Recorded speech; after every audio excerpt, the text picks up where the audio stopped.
el falso amor es impaciente, el falso amor es codicioso, tiene envidia y siempre busca lo suyo.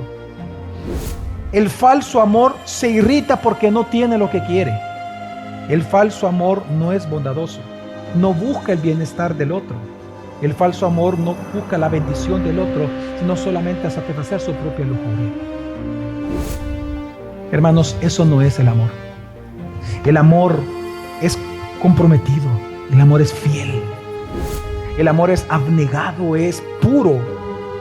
El verdadero amor busca el bien del otro, busca la bendición del otro, busca el estado de bienestar del otro. Hermano, que el verdadero amor en ti alumbra a los demás. Ama a tu hermano, ama a tu iglesia, ama a tus pastores, ama a tus consiervos, ama a tus discipuladores, ama a los discípulos. Amemos al prójimo como Cristo nos ama.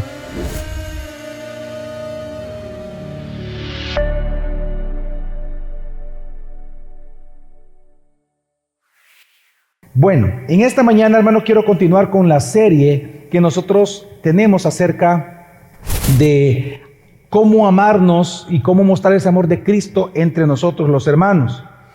Hemos hablado durante todo este tiempo de que el amor, y hemos insistido en ese punto, que el amor en la Escritura tiene su clímax en el sacrificio de Cristo. Y por lo tanto el mandato de Dios para nosotros es que tenemos que amarnos de esa misma manera.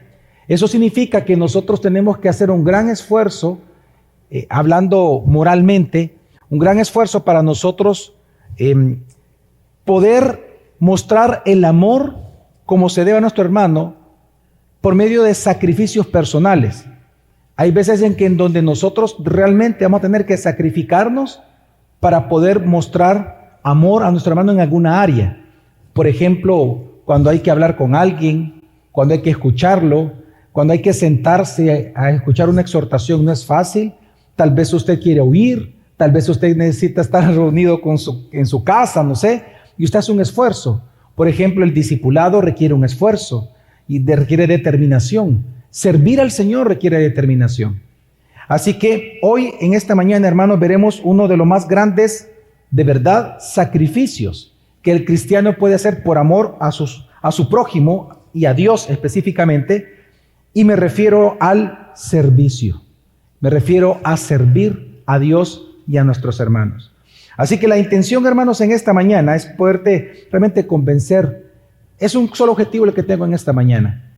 Y a través de diferentes textos, hoy no va a ser un sermón expositivo, sino con un sermón temático. Vamos a ir por diferentes partes de la Biblia. Mi intención es convencerte de que tú sirvas a Dios sirviendo a tus hermanos. Y esa va a ser mi intención, de que usted reflexione sobre su servicio a Dios. Así que lo primero que tenemos que comprender, hermanos, es que usted y yo fuimos creados y salvados para servirle a Dios. Lo primero que tenemos que comprender, hermanos, es que usted y yo fuimos creados y salvados, ojo, y salvados para servir a Dios.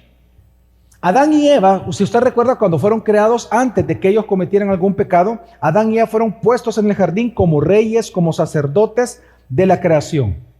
Y Dios los puso así para que ellos gobernaran la creación, para que ellos la protegieran y también para que ellos expandieran la fama de Dios, es decir, la gloria de Dios en todas las generaciones que a raíz de ellos, de sus hijos, saldría y gobernaran todo el mundo y se poblara toda la creación. La idea de ellos como reyes y sacerdotes, la idea de Dios, es que ellos, una vez más lo voy a repetir, es que ellos gobernaran, protegieran y expandieran la fama de Dios por toda la tierra. Ahora, el problema fue el pecado. Cuando ellos pecan, Dios los tiene que expulsar del jardín. En otros sermones hemos hablado y también más adelante lo podemos hacer en estudios bíblicos. Recordemos de que el jardín del Edén fue creado como el prototipo de lo que vendría a ser los templos y el tabernáculo. Porque recordemos que en ese templo cósmico que nosotros observamos en la Escritura, el jardín del Edén viene a ser como el lugar santísimo. Recuerde que está el patio, el lugar santo y el lugar santísimo, ¿se acuerdan? La Biblia nos dice que el jardín del Edén fue creado como el lugar santísimo.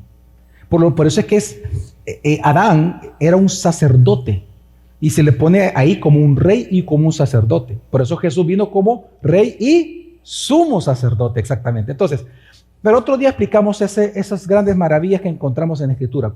Pero lo importante es entender que por eso, cuando ellos pecan, son sacados del jardín. Por eso, porque era el lugar en donde la presencia de Dios se encontraba con su pueblo.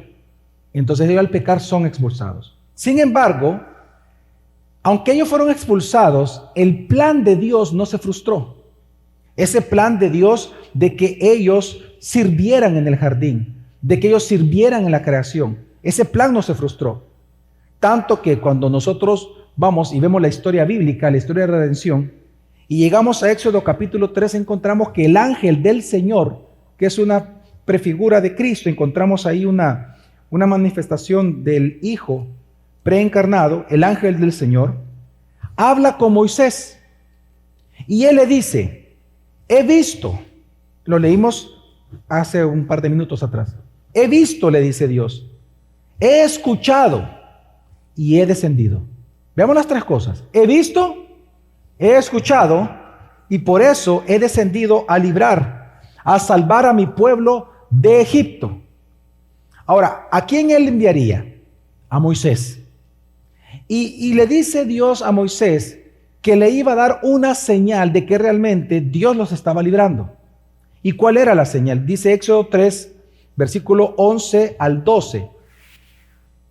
Entonces Moisés respondió a Dios, ¿quién soy yo para que vaya a Faraón y saque de Egipto a los hijos de Israel? Y él le respondió, ve, porque yo seré contigo, y esto te será por señal. Veamos cuál es la señal de que Dios iba a hacer esto. La señal de que yo te he enviado. Luego que hubieres sacado este pueblo de Egipto, serviréis a Dios sobre este monte. Hermanos, lo que estamos viendo en este momento es una historia real de redención. Ni siquiera es una metáfora, es algo que sucedió, es un hecho histórico.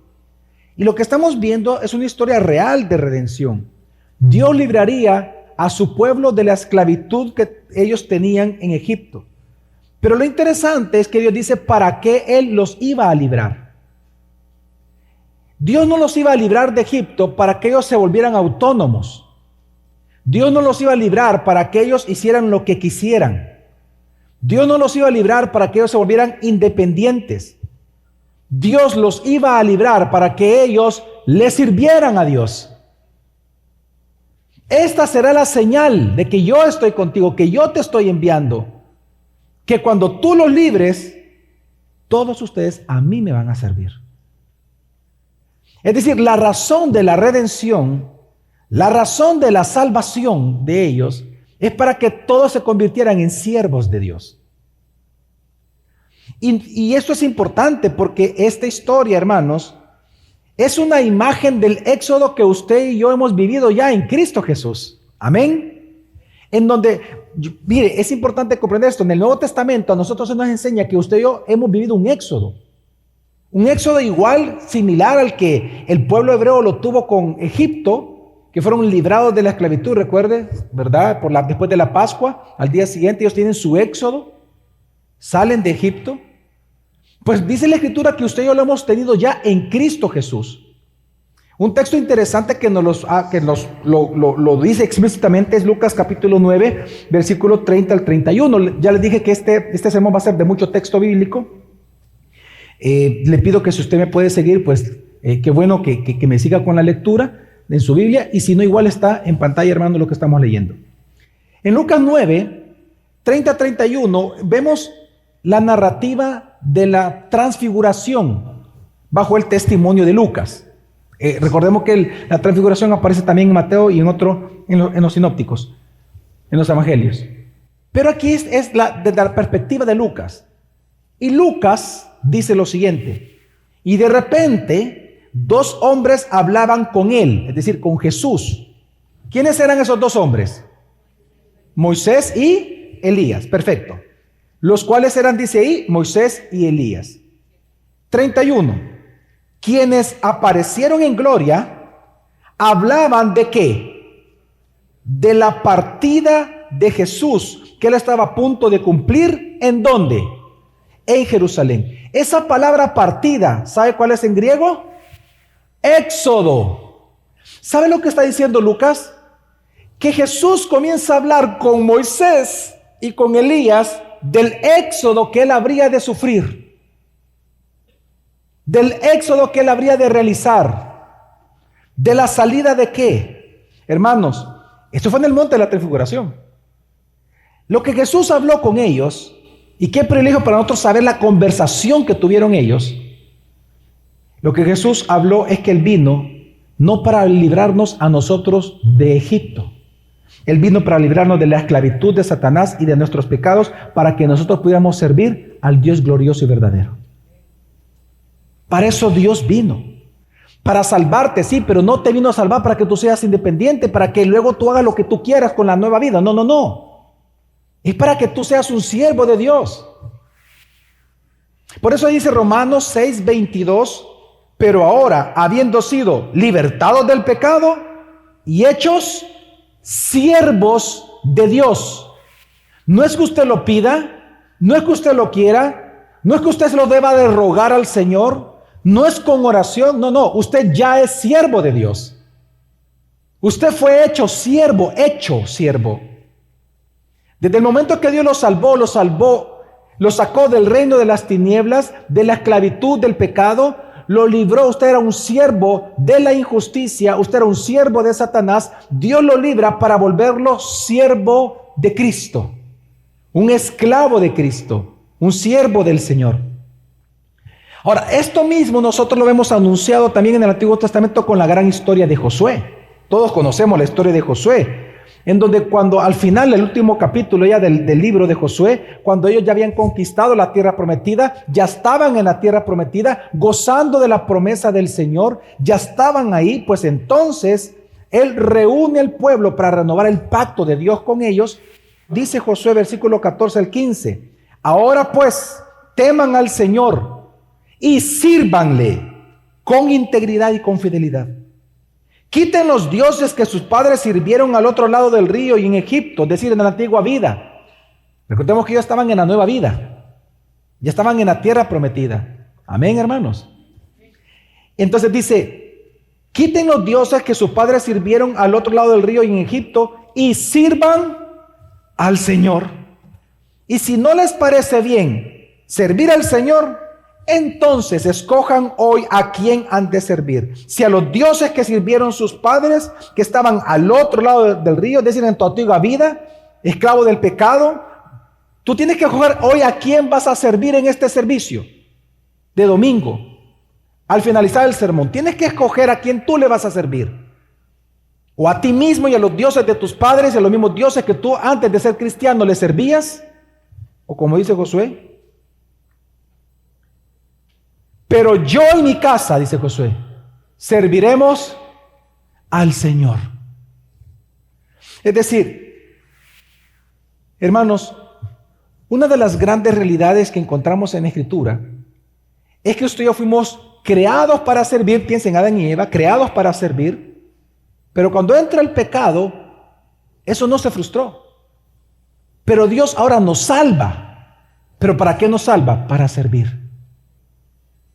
Y él mismo dice, ustedes tienen que decidir a quién más servir, si a los dioses de los amorreos en cuya tierra habitaban, pero yo y mi casa serviremos al Señor.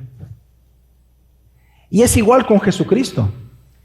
Jesucristo, bueno, fue anunciado por el profeta Isaías que el Mesías que habría de venir, iba a venir como el siervo sufriente. Y escuchen la frase, siervo. Él vendría como un siervo a sufrir. Pues precisamente en Mateo 20:28, Jesús nos dice a nosotros, porque Él vino como el siervo sufriente, dice, así como el Hijo del Hombre no vino para ser servido, sino para servir y para dar su vida en rescate por muchos. Jesús no vino a ser servido, Él vino a servir, porque Él vino como el siervo de Dios. Pues es igual nosotros, hermanos. Hermanos, tú y yo hemos sido creados para servir, hemos sido salvados para servir.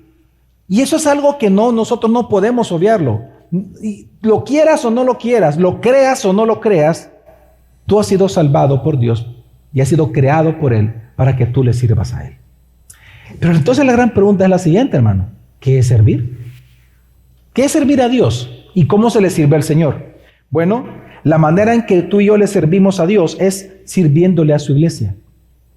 De hecho, la Biblia tiene un nombre para eso, y es la palabra ministro o ministerio. Hermanos, la Biblia afirma que todos los que estamos aquí en esta mañana, todos los que somos hijos de Dios, tú eres un ministro de Dios. Todos los hijos de Dios son ministros. Recordemos que desde el Antiguo Testamento Dios le prometió a Moisés cuando lo lleva al monte. ¿Se recuerdan cuando lo lleva al monte y hace el pacto Dios con ellos? Dios dice que serán ellos un reino ¿de qué? De sacerdotes, de ministros. Y en Pedro se dice a cada uno de nosotros que nosotros somos linaje escogido. ¿Y luego cómo se nos llama? Todos los cristianos del mundo, en este domingo que se están reuniendo, todos los cristianos del mundo son ministros de Dios. La Biblia nos llama a cada uno de nosotros que somos ministros. Y por eso la palabra, hermano, servicio en griego es la misma palabra de ministerio. La palabra ministerio significa servidor, el que sirve. Así que todos los que estamos aquí, hermanos, tenemos que comprender de que todos somos ministros. Tú eres un ministro de Dios. Tú eres encargado de que todas las tareas del reino de Dios, porque hay que entender que ser un ministro del reino significa que todas las tareas que se deben realizar dentro del reino de Dios, tú tienes que encargarte de que se hagan. Esa es la función de un ministro. La función de un ministro es que todas las tareas del reino se realicen. ¿Cuáles son las tareas del reino? Proclamar el evangelio, enseñar la palabra, la adoración, la oración, los bautismos, la disciplina eclesiástica, todas las actividades competentes al reino de Cristo, todos tenemos que asegurarnos que sucedan. Por eso Dios nos instituye a nosotros como ministros. Ahora, quiero aclarar algo. Eso no significa de que todos los creyentes son pastores. No. Todos los creyentes son ministros, pero no todos los creyentes son pastores. Porque esas son las autoridades que Dios delega para administrar los dones en una iglesia local. Pero todos somos ministros. Entonces, pero si Dios te ha hecho ministro, la pregunta es, ¿cómo te ha capacitado para ser ministros? A eso se le llama dones y talentos. Ese es el gran secreto de los dones y talentos. ¿Usted cree que Dios le dio dones y talentos para que usted haga lo que quiera? No. Dios se los dio porque usted es un ministro. Usted ya es un ministro de Dios. Y por lo tanto, Dios le da dones espirituales, le da bienes materiales y bienes intangibles para que usted realice su gran tarea como ministro. Bueno, Romanos 12, Primera de Pedro 4:10 dice, según cada uno ha recibido un don especial, úselo, sirviéndose los unos a los otros. ¿Y se dan cuenta que ocupa la misma fórmula del amor? ¿Cómo tenemos que amarnos? ¿Los qué? Los unos a los otros. Esa misma fórmula la ocupa acá para servicio. Veamos, lo voy a leer una vez más. Dice 1 Pedro 4:10. Según cada uno ha recibido un don especial, úselo, sirviéndose los unos a los otros como buenos administradores de la multiforme gracia de Dios. Úselo sirviéndose. Ahí, hermano, la palabra en griego es ministrelo. O sea que usted es un ¿qué? ¿Un ministro? Usted es un ministro de Dios en la tierra. Lo quiera, no lo quiera, lo crea, no lo crea, usted es un ministro. Y es la razón por la cual Dios lo capacitó a usted. Le da los recursos necesarios para que usted ejerza su ministerio. Ahora, ¿qué es lo que Dios nos ha dado? Dones y talentos. Romanos 12, capítulo 12, versículos 5 al 8 dice, así nosotros, que somos muchos, somos un cuerpo en Cristo e individualmente miembros los unos de los otros. La misma fórmula. Sigue. pero teniendo diferentes dones, según la gracia que nos ha sido dada. Usémoslo. Vea usted el mandamiento. Usémoslo. Si el de profecía, úsase en proporción a la fe. Si el de servicio, en servir. O el que enseña, ¿en qué? En la enseñanza. El que exhorta, en la exhortación. ¿Se da cuenta usted qué importante es el que exhorta en una disciplina eclesiástica? Hay gente que sabe exhortar muy bien. El que da, ¿qué dice? Con liberalidad. El que dirige, con diligencia. Y el que muestra misericordia, con alegría. ¿Se da cuenta la diversidad de dones que Dios da a su iglesia? Y dice ahí que con alegría, con diligencia, con liberalidad, tenemos que usar los dones. Y dése cuenta, hermano, la cantidad de dones que hay. Este pasaje, 1 Corintios, que habla de dones también, y así diferentes pasajes hablan de los dones que Dios reparte. Y vea usted las diferencias, lo que Dios le llama dones. Dios le llama dones a cosas intangibles como cosas tangibles. Misericordia, ese es algo intangible. Pero luego dice el que da, eso se puede ver, es tangible. Y eso es importante, mire, por cierto, eso es importante, hermano. Si Dios a usted le ha dado recursos financieros, entienda que es para que usted dé en su iglesia local. Usted tiene que asegurarse a través de su dinero, cuando usted lo da con liberalidad es que usted no va a ser mezquino, usted no va a contar los centavos, pues a eso se refiere. Vea, como dijo el pastor Héctor, creo que fue el domingo pasado, ¿verdad? $10 en una bolsa y ¿cuánto? Y uno en la otra. No sea mezquino. Delo con liberalidad. La iglesia necesita algo, bueno, y lo voy a dar. Tiene que entender que si Dios a usted le ha dado recursos financieros, es para que usted como ministro se asegure que todas las responsabilidades o tareas dentro del reino de Cristo se lleven a cabo. Y por eso Dios le ha dado pisto, hombre. Y por eso Dios le ha dado misericordia. Y por eso Dios le ha dado generosidad. Y Dios le ha dado hospitalidad. Porque ese es otro don, ser hospitalarios. Cuando vengan pastores, por ejemplo, llegaba a alguna conferencia y le digo, hermano, necesitamos casas, pues yo espero que aquellos que tengan ese don, pastor, cuente con mi, ahí está el cuartito. Ahí está, o sea, en la cochera lo metemos, pero ahí está, ¿verdad? Y le vamos a hacer algo bien lindo, bien bonito al hermano, porque es mi hermano. Amén. Es decir, Dios ha dado muchos dones y no te los ha dado por darte, dice que es conforme a su gracia, porque es para ministrarnos entre nosotros, porque es parte del amor y el crecimiento y edificación de una iglesia, porque somos ministros. Amén. Ahora, pero a pesar de que tú y yo fuimos creados para servir a Dios y salvados para servir a Dios, el gran problema es que muchos no lo hacen. Y es que según el mundo, según el mundo, yo entiendo que según el mundo servir, uno siente que se rebaja la dignidad de uno. Por ejemplo, más de alguno, no me extrañaría, a mí no me extraña que más de alguno dijera, pero pastor, es que yo serviré en la puerta abriendo. No, pastor, yo no me veo haciendo eso. ¿Por qué nosotros menospreciamos el servicio a Dios? Porque el mundo nos ha enseñado que eso rebaja nuestra dignidad. Vaya usted, pregúntele, de verdad, este día, pregúntele a los que están en la puerta abriendo, a los que están ayudando al tráfico, pregúntele cómo ellos se sienten cuando las personas de esta misma iglesia los menosprecian a ellos. Mire, ¿usted cree que el hermano que está en la puerta, él está ahí para ser atendido por usted? No, él está para servirle. Pero ¿sabe cuál es el precio de los que están ahí en la puerta? Que nadie les pregunta su nombre. ¿Usted alguna vez se ha detenido a preguntarle cuál es el nombre de ella o de él? Usted solo pasa. A usted no le importa la vida de esa persona, pero a usted sí le importa a esa persona. Pero a usted no le importa. O sea, ni siquiera se tiene. Mire, por cierto, hermano, yo tengo años de verlo aquí. ¿Cuál es su nombre?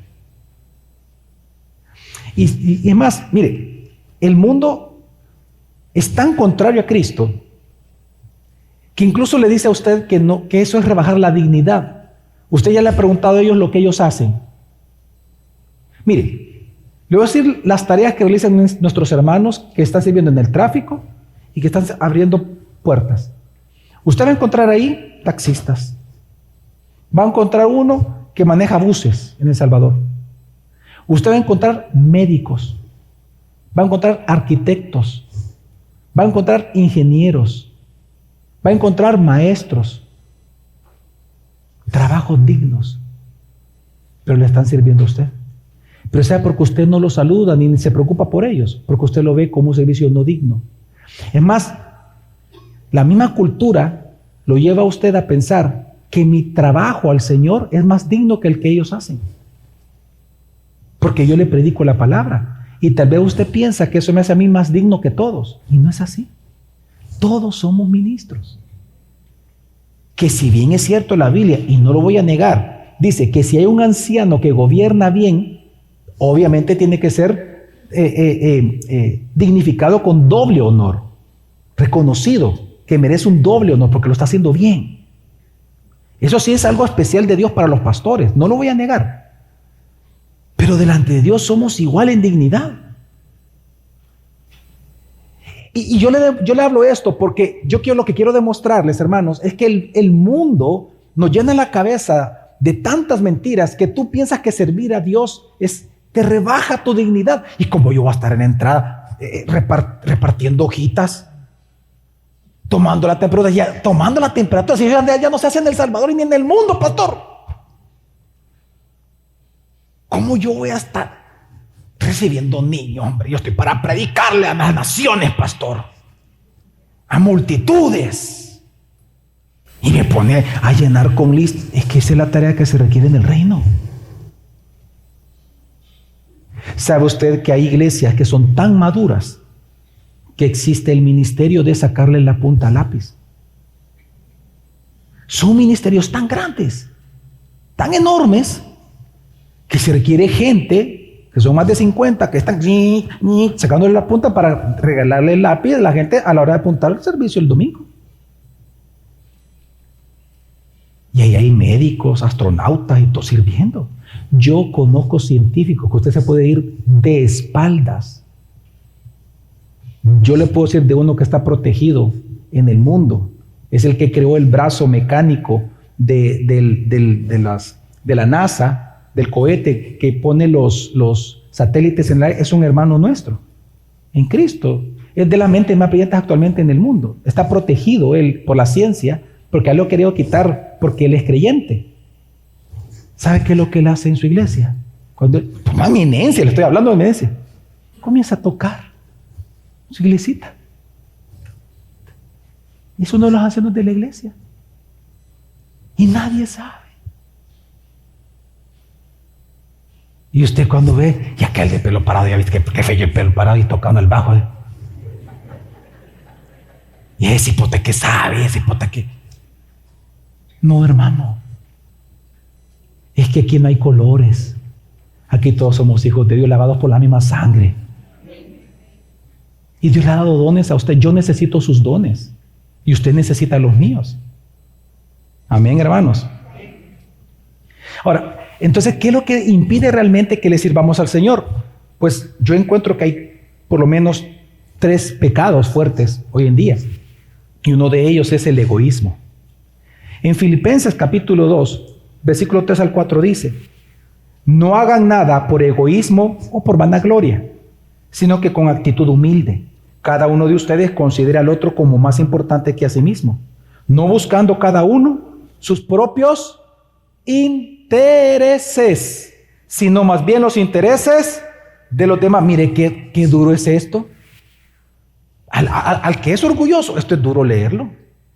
En serio, que yo me tengo que interesar más por los intereses del otro que por los míos. ¿Y en qué mundo estamos? Van a decir. Pero sí. ¿Sabe qué es interesante cuando usted lee los evangelios? Que la mayoría de los milagros que Jesús realizó fueron porque Él permitió que le interrumpieran su agenda. La gran mayoría de milagros le interrumpieron a Jesús. Él iba caminando y de repente aparecía. Él estaba hablando con él y de repente aparecía. Y le gritaban y se los presentaban. Él estaba enseñando y del techo le bajaron al cipote. O sea, lo interrumpieron. Y digo esto porque hoy en día a muchos les incomoda que le interrumpan. Espérate vos que estoy hablando, no es que estoy hablando con el pastor. ¿Ve? No, pastor, es que venir temprano a las 6 de la mañana. No. ¿A qué hora vinieron los de la librería, los que sirven a la iglesia en la librería? ¿Alguien aquí, alguien adentro de la librería? ¿A qué hora vinieron? A las 5 de la mañana, este día para servirle a usted. ¿A qué horas, hermano? Y usted a las 5. Y ellos aquí en el hotel.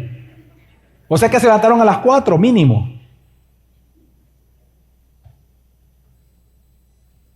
¿Sabe por qué digo esto? Es que hoy en día a muchos les incomoda que les interrumpa por su egoísmo. Pero a los verdaderos siervos de Dios no les importa ser interrumpidos. ¿Sabe por qué? Porque saben que su agenda diaria es la agenda de Dios. Lo que Él quiera, Señor, está bueno. Y le hablan a las 4 de la mañana, hermano, ¿puede orar por mí? O no, está bueno, hermano, voy a orar por usted. Y tal vez usted está en el café de enfrente, mira, tentamos allá que se llenó el stand. Está bueno, llévese el café, pero venga a servir. Es que el siervo de Dios no se va a sentir mal de que lo interrumpan porque sabe que su agenda le pertenece a Dios, es la misma agenda de Dios. El verdadero siervo de Dios sabe que a él le importa la vida de los demás porque saben que a Dios le importa esa vida. La segunda razón por la cual muchos no le sirven al Señor es la pereza. Muchos, bueno, de verdad que algunos dicen, no, es que mire, pastor, cuando yo tenga tiempo, ay Dios. ¿Y cuándo va a tener tiempo, hermano? Más en este mundo caído, corrupto. Cuando yo tenga tiempo, no, mire, solo estoy ordenando mi vida, estoy ordenando esto, y cuando todo tenga en orden, pastor, ahí voy a servir. ¿Qué? ¿Y cuándo se van a ordenar las cosas? Pues cuando Cristo venga. Hasta ahí. Y desperdició su vida entonces usted, pues. Mire, esa es la excusa del perezoso, dice la Biblia. Esa es la excusa del perezoso, precisamente.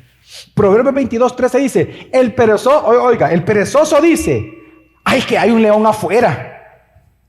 Y entonces si salgo seré muerto en las calles, dice el perezoso. O sea, siempre hay una excusa, siempre. Esa es la excusa del perezoso, que está inventando excusas. Y por lo tanto, si usted quiere servir al Señor, hermano, tiene que asumir riesgos. Eclesiastés 11:4 dice, el que observa el viento no siembra, y el que mira las nubes no ciega. O sea, usted no puede estar pensando que cuando tenga tiempo, cuando tenga un poco más de pisto, cuando salga de la universidad, es mentira, hermano. Mire, si usted no le quiere servir hoy a Dios, después tampoco le va a querer servir. No es así. Mire, es la mentira que los papás muchas veces dicen en sí mismos. No, voy a ordenar, y cuando tenga ordenado, voy a dedicarme más a mis hijos. Ahí están llorando cuando están muriendo. No me dediqué mi vida a mis hijos. Es lo mismo. La pereza. Hermano, ¿sabes qué? Dios no te pide perfección. Dios no te pide perfección. ¿Sabes lo que Dios te pide? Un corazón contrito y humillado y la disposición de servirle. Eso es todo. Porque sabe Dios que vas a pecar. Confiesa tu pecado, Señor, y sigue adelante. Amén. Pero sírvele. Y lo tercero que yo encuentro hoy en día también es el materialismo. Jesús dijo, Lucas 16:13 dice, ningún siervo, ¿ningún qué? Siervo. ¿Y qué es usted? Perdón, ¿qué es usted? Siervo, ok. O sea que está hablando de usted y yo. Está hablando de usted y yo, amén. Amén. Ningún siervo puede servir a dos señores, porque o aborrecerá a uno y amará al otro, o se apegará a uno y por lo tanto despreciará al otro. No pueden servir a Dios y a las riquezas. Tú no puedes hacer la prioridad de tu vida a acumular riquezas y pensar que vas a servirle a Dios. Las dos cosas no se pueden. Deja a Dios ser Dios en tu vida, que Él te prospere, trabaja, chambea fuerte, pero tu corazón y tu prioridad sea servirle a Dios a través de tu iglesia local. Amén. Porque ¿qué es lo que Dios requiere entonces de sus siervos? 1 Corintios 4, 1 al 2 dice que todo hombre nos considere de esta manera. Aquí va a hablar de usted y de mí, fíjese. Porque dice que todo hombre, a nosotros los hijos de Dios, nos debe de considerar de esta manera. ¿Cómo? Como servidores de Cristo y administradores de los misterios de Dios. Ahora bien, lo que se requiere además de estos administradores es que cada uno sea hallado fiel. ¿Sabe lo que Dios quiere de usted, hermano, como ministro? Que usted sea fiel, que sirva, que sea fiel en el uso de los dones que Dios le ha dado. Hay dos cosas, por lo menos, que este texto nos señala acerca de usted y acerca de mí. Uno, que tenemos que ser siervos profundamente agradecidos. ¿Cómo usted quiere, por ejemplo, hermano, que sus empleados lo consideren a usted? ¿Como un hombre mezquino? ¿Como un hombre avaro? ¿Como que yuca el jefe? ¿Así quiere usted que sus empleados lo consideren? ¿O como un siervo de Cristo? Que la gente diga, no, mira, él es un siervo. Él es, no, mira, no hables mal del jefe, él es calidad, él es un siervo del Señor. ¿Cómo quiere usted que lo consideren sus hijos? Ahí viene mi papá, un ogro. Ahí viene mi mamá, solo tirando chancletas pasa. Ahí viene no sé qué. Los hijos, ¿cómo quiere usted que su cónyuge lo considere? Como alguien yuca, serio. Dios te dice cómo tú debes de buscar que todos ellos te consideren como servidores. Ahí la palabra es ministro. Es decir, y esta palabra ministro es en el sentido de estar sometido a Cristo. Y dos, como administradores, que aquí la palabra administrador en este texto es tesorero o mayordomos de los bienes dados por Dios. En resumen, hermano, en este punto, Dios quiere que todos los hombres te consideren como alguien que sirve a Dios por agradecimiento. Y lo hace precisamente con lo mismo con que Dios te bendice a ti, utilizando los bienes que Él te ha dado. La gente vea que con los bienes que Él te ha dado, tú mismo le estás sirviendo a Dios a través de tu iglesia local. Eso es lo que se espera de ti. Que seas fiel en eso, en el uso de los bienes que Dios te ha dado. Que la gente pueda ver eso, esa liberalidad en ti, esa felicidad, lo que ya hablamos, lo que ya leímos. Ser prestos a servicio. Nosotros, hermanos, por eso es que es importante entender este principio, que nosotros servimos a Dios con lo que Él por gracia nos ha dado primero.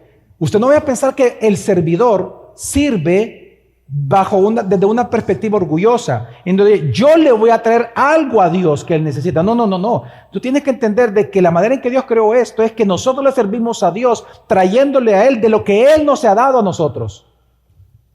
Es una actitud de agradecimiento. Esa fue la diferencia entre la ofrenda de Caín y la ofrenda de Abel. Reconociendo lo que Dios le había dado. Él era un pastor, le trajo ovejas. El otro no. El otro hizo como el pastor Héctor hace muchos años. Le trajo el dólar cuando tenía los $10.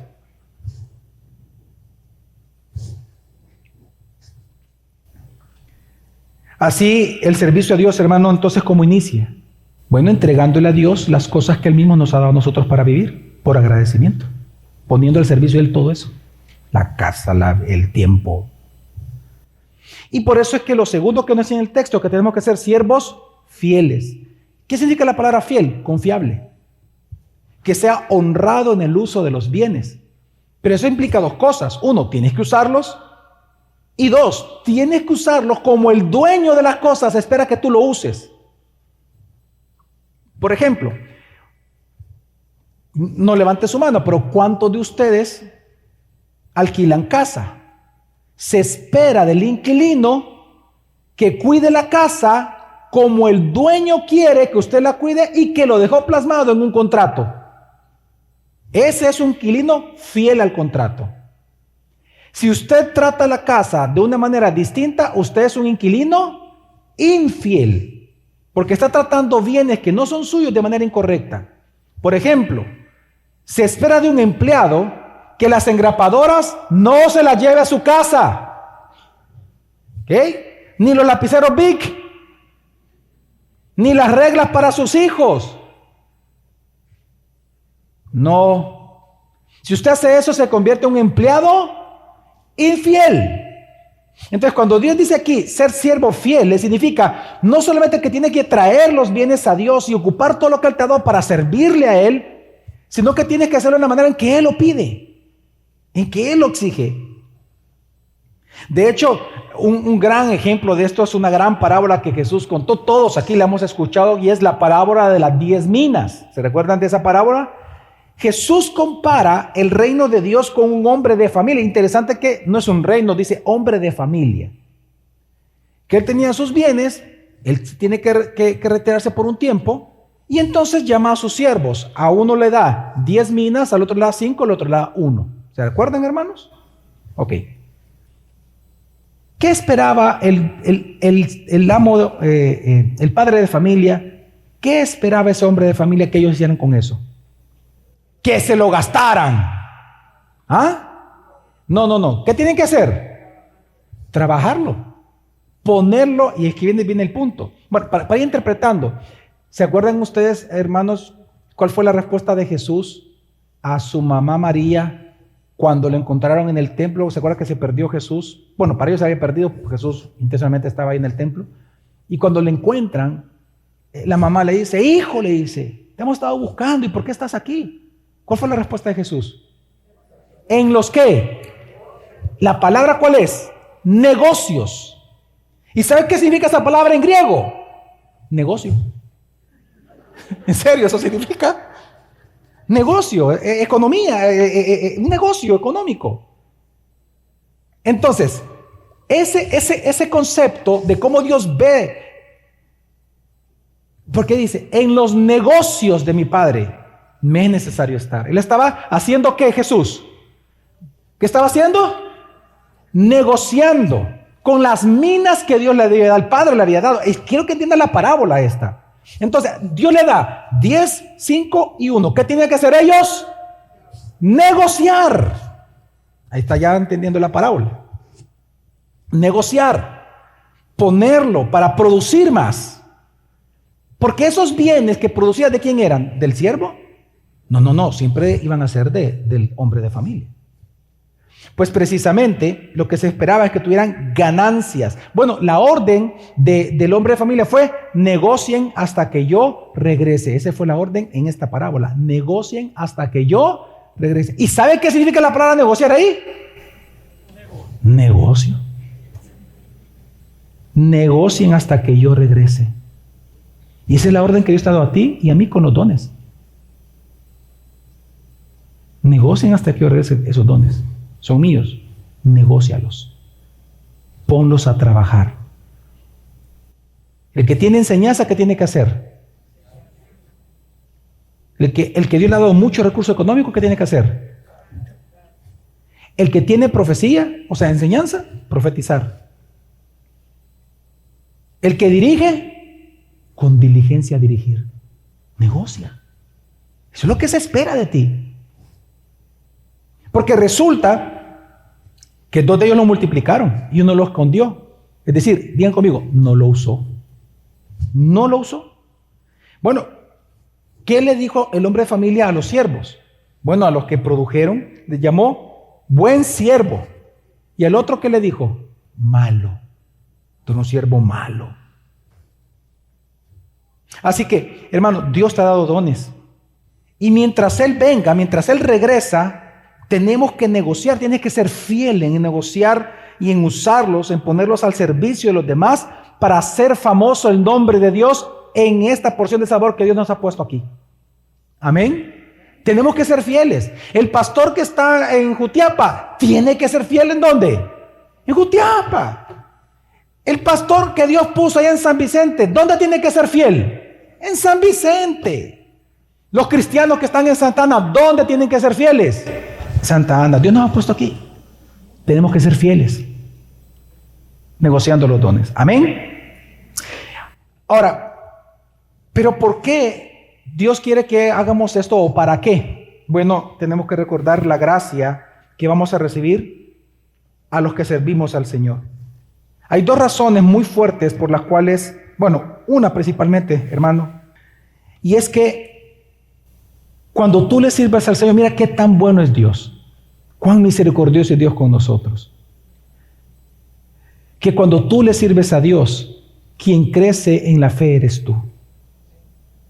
¿Sabes tú que el servicio es un medio de gracia para ti y para mí? No de gracia salvadora, pero sí de gracia, es decir, de bendición.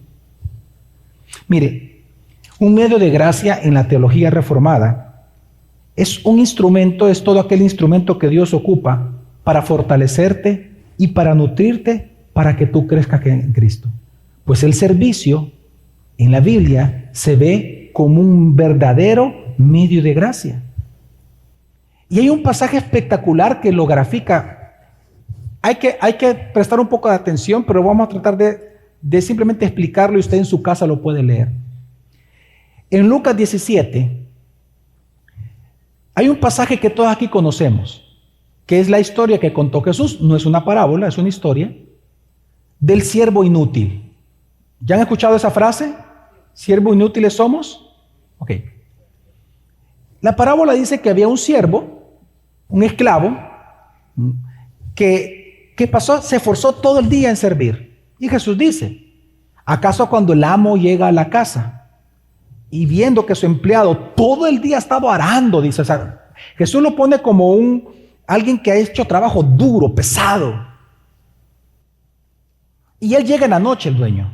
¿Acaso considerando que él pasó todo el día trabajando, acaso, dice, el amo le va a decir al siervo, tranquilo, tú siéntate, come, que yo todavía tiene la boquita, la cucharita, tu comidita?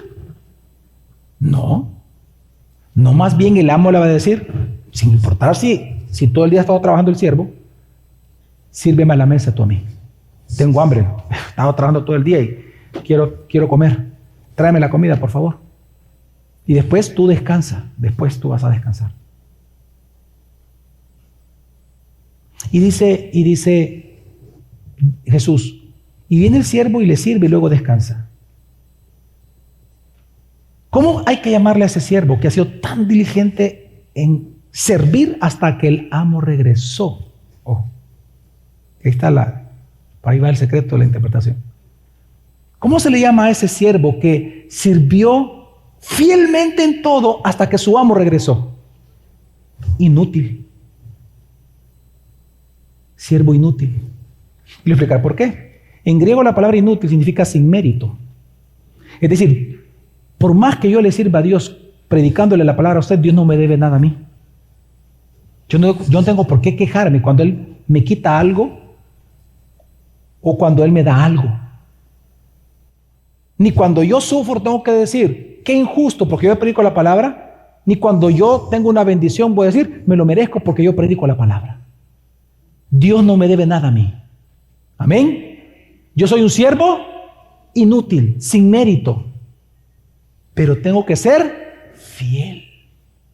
Pero qué interesante que dice ahí mismo la historia, dice que después voy a descansar. Ahorita tenemos ¿qué tenemos que hacer en este mundo? Chambear, trabajar. Que ya va a venir Cristo y vamos a descansar en Él, amén. Sirviéndole a Él por toda la eternidad. Sirviéndole. Pero ahora, la pregunta es entonces, una vez entendiendo esta historia, siervo inútiles somos, ¿por qué Jesús habló esta historia? Y eso es lo interesante. ¿Sabe usted cómo Jesús comenzó esa historia? Fue después de hablar de la disciplina eclesiástica. Lucas pone la disciplina eclesiástica, es el texto que leímos, que cuando ellos escuchan, Señor, ¿y hasta cuántas veces tenemos que perdonar a mi hermano que peca contra mí? Muchas veces. Y Jesús responde hasta 70 veces 7. Y luego dice Lucas, y ellos le respondieron, aumentanos la fe. Cuando ellos dicen aumentanos la fe, es que Jesús les dice, si ustedes tuvieran fe, le pueden decir a este monte, quítate de ahí y ponte allá. Porque es como, y comienza a hablar esta historia que le acabo de contar. Entonces, aquí viene el punto. ¿Qué está enseñando Jesús? ¿Cuál fue la petición de los discípulos? Aumentanos el qué. Entonces Jesús les enseñó que la manera de tú aumentar la fe es sirviéndole como siervo inútil, fielmente todos los días de tu vida hasta que Él regrese. Por eso esa historia está ahí. Es la respuesta de Dios a la petición de ellos. Aumentanos la fe. Bueno, ¿quieres que aumentar tu fe? Ok, sírveme. Porque para eso yo te salvé. Sírveme. Y tu fe va a aumentar. Impresionante. Es un medio de gracia el servicio. Hace crecer tu fe. Te fortalece tu espíritu. Conoces más a Dios. Estás expuesto a relación con tus hermanos. Hierro con hierro se aguza. Claramente vas a crecer. Así que, hermanos, una manera que Dios ha creado para que tu fe aumente y sea certificado en Cristo es sirviéndole todos los días de tu vida. Amén. Y es la oportunidad entonces que tú tienes de darle gloria a Jesús, incluso desde este momento hasta que Él regrese. Porque en Apocalipsis 4, y con este texto termino, dice 10 al 11, y los 24 ancianos se postran delante de aquel que está sentado en el trono, y adoran a aquel que vive por los siglos de los siglos, y echan sus coronas delante del trono diciendo: digno eres, Señor y Dios nuestro, de recibir la gloria, el honor y el poder, porque tú creaste todas las cosas y por tu voluntad existen y fueron creadas. Las coronas, hermanos, no sabemos exactamente qué van a hacer. Recuerda que hay mucho simbolismo en Apocalipsis. La corona como tal no sabemos exactamente qué va a ser. Pero lo que nos está diciendo, lo que sí sabemos, es que las coronas que usted y yo vamos a tener, porque todos aquí los que sirven al Señor van a tener coronas, las coronas son aquellos premios que Dios va a dar o recompensas por usted servirle. ¿Ok? Esa es la corona. No sabemos qué es la corona, pero sabemos por qué se entregan. Eso sí lo dice la Biblia. Se entregan como una recompensa a su servicio a Dios. Pero fíjese bien, esa corona que usted va a recibir por servir a Dios fielmente en este mundo, ¿usted se la va a quedar? ¿Qué va a hacer el siervo siempre cuando recibe la corona? Inmediatamente se la dan. ¿Saben lo que vamos a hacer todos? No, ¿por qué no la da Dios? Es que somos inútiles, no merecemos coronas, yo no la merezco. Quien la merezco es que quien me salvó y quien me dio los dones y quien me los dio, mi Señor. Es a ti, Señor, yo vengo, a ti te doy la corona porque tú eres el único que tiene mérito por todo lo que yo he hecho y por todo lo que yo recibo. Al final nuestra vida siempre en el cielo va a ser entregándole a Dios todo lo que Él nos da. Eso se llama adoración. Porque hay algo que no le dije intencionalmente desde el inicio. La palabra en hebreo de servicio, la palabra en hebreo servicio, es exactamente la misma palabra, adoración. Cuando usted le sirve a Dios, usted le está adorando. Como cuando ora, como cuando canta, como cuando usted escucha la palabra. Servir a Dios es adorarle es servirle. Y cuando Dios nos dé las coronas, que no merecemos, hermano, se le vamos a entregar a Él, diciendo: siervo inútil somos, Jesús. El único útil, el único meritorio eres tú, Señor. Porque yo lo único que hice fue servirte con lo que tú me diste. Toma mi corona, porque es tuya.